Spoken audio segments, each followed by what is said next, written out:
Thank you so much, guys. That really, I'm gonna move this. I'm gonna hit this if I don't move it. Hi, everybody. How you all doing? Great. That's great. I hate that this is the first thing some of you are gonna learn about me, but regardless, okay. So when I was in college, I slept with my professor, and honestly, it ruled. It ruled so hard, guys.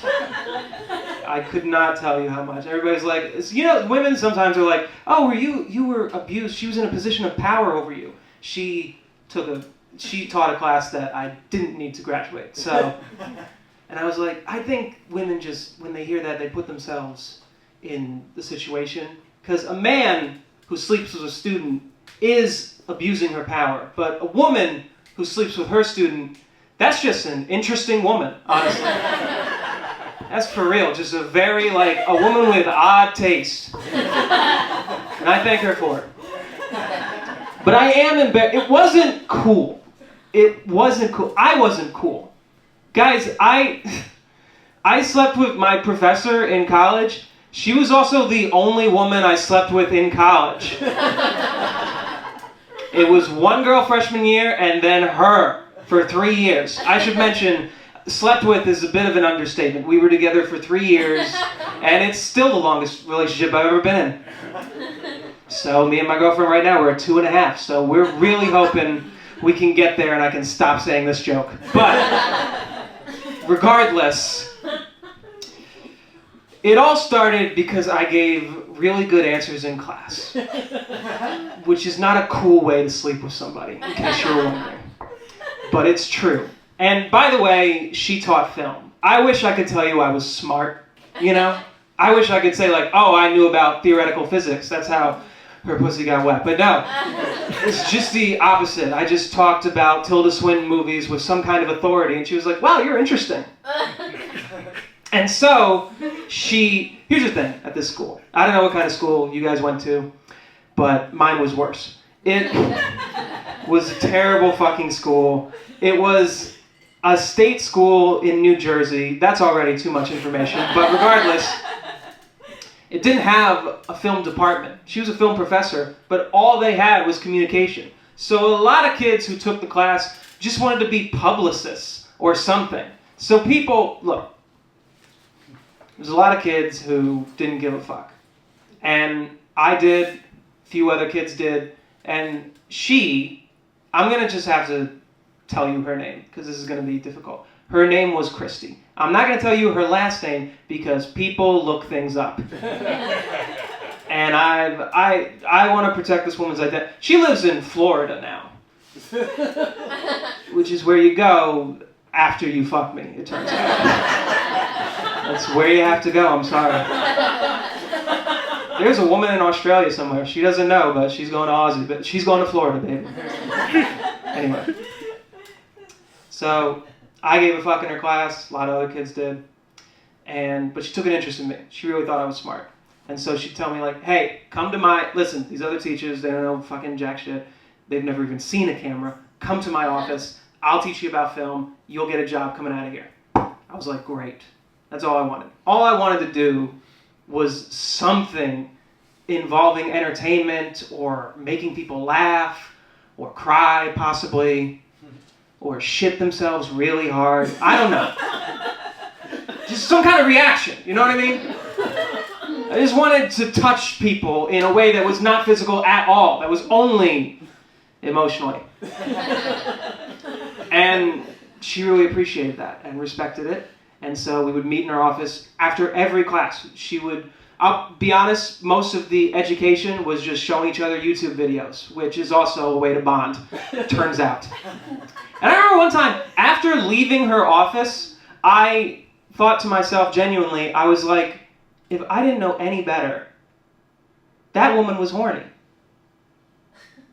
But I was like, I have porn brain. I was 20 years old. I was like, I definitely just have porn brain about this. This is not, there's no way this is what that is. But it was. Turns out it was. So yeah. And I was such a little, I was paralyzed all the time by too many thoughts, and I lived in my head, and I always felt like I was a spectator to my own life.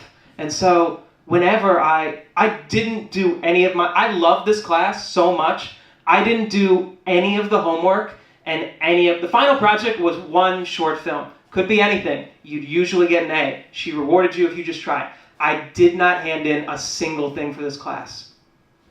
And I checked my grades right after the semester ended, A+. And that's when I remember it dawning on me, like, wow, she must really like me or something. And I remember she told me, she very much was like, I just thought your answers in class were so good. You clearly understood the material, and you didn't need to do any of the homework. And I'm like, I've been trying to tell teachers that my entire life. So thank you, lady. So that was fall semester. Spring semester, I don't see her at all. Then the summer starts. I turn 20. By the way, just in case anyone was wondering, I was 20 and she was 46. So yeah. That's like normal, right?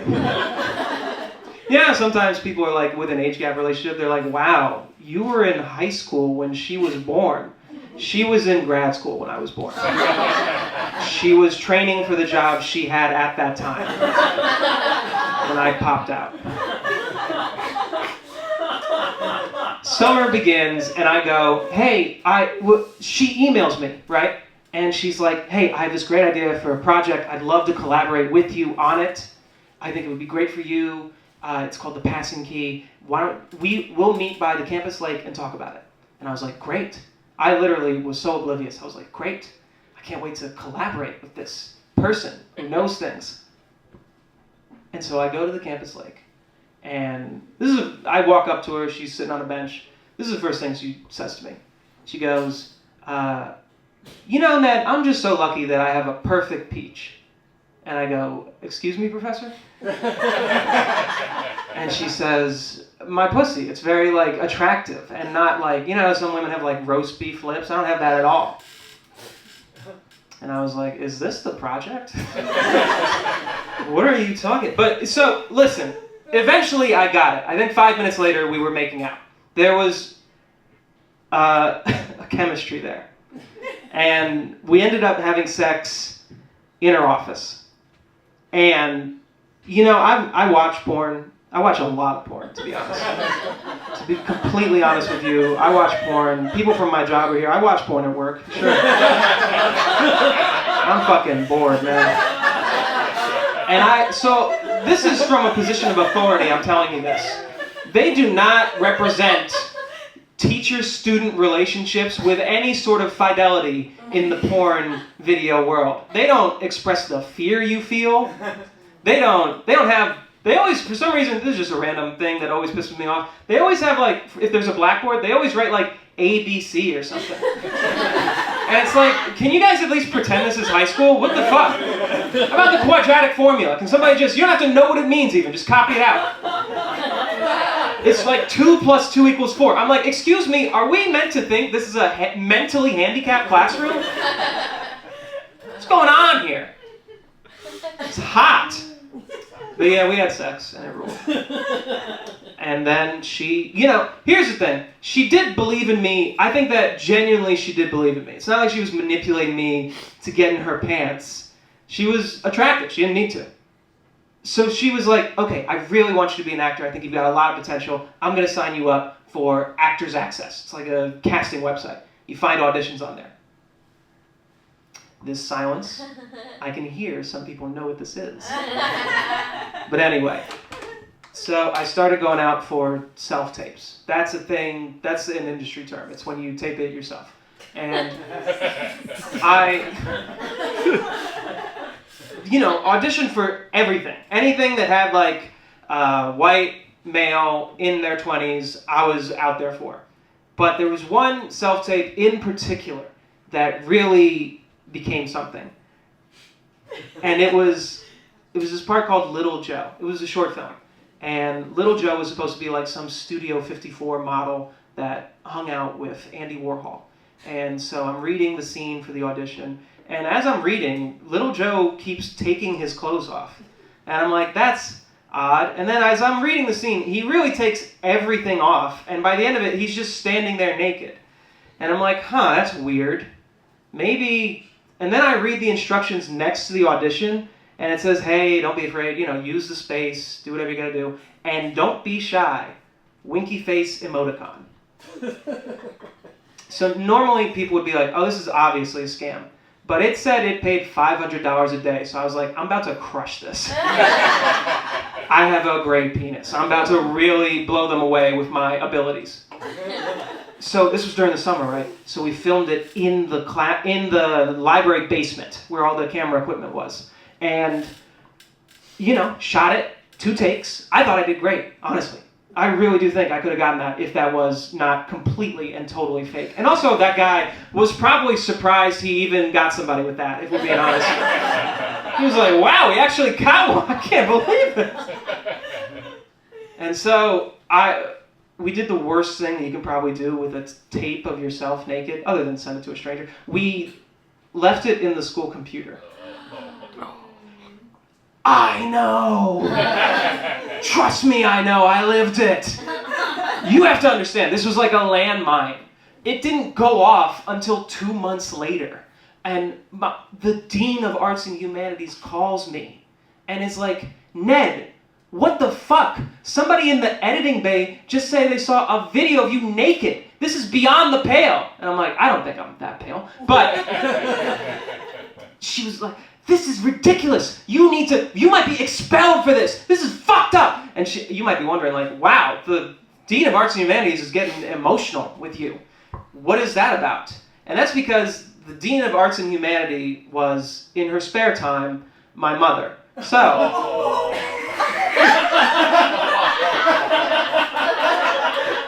she was mad. She was fucking furious, honestly. She was so pissed. And my mom's a great lady, but she would have expelled me. She would have shot me if she was so embarrassed. But guys, Christy, I did tell you her name right. I'm not just revealing it. Okay. Christy Farina came in. I'm just kidding. She heard about the tape through the grapevine of being there while it was shot and came into my mom's office defending me. She was like, look, this kid is just working hard on his craft of being exploited. He just wants to be an actor. He's been auditioning. I know he's been auditioning for stuff nonstop. I try to help him when I can in many different ways. And look, if it was a production of the play Equus the school was putting on, where the lead sometimes appears naked in the role, that'd be fine, right? If it was a statue of Michelangelo's David that they were studying for art class, that'd be fine. So if it was a medical anatomy textbook, that would be cool, right? So this is the same thing, it's just your son. And you know what? That worked. Look, it didn't work. I still got in trouble, but my mom was like, I guess at least now he's finally getting out of his own head, so he's banned from the TV studio for a month. It's fine. There's cameras everywhere. I can easily shoot another. And I'll be honest here, you know what the worst part was? Do you guys know what the worst part was? I did not even get a call back. Can you believe that? All right, thank you guys so much. Thank you. Give it up for all your performers. Give it up for Gabe.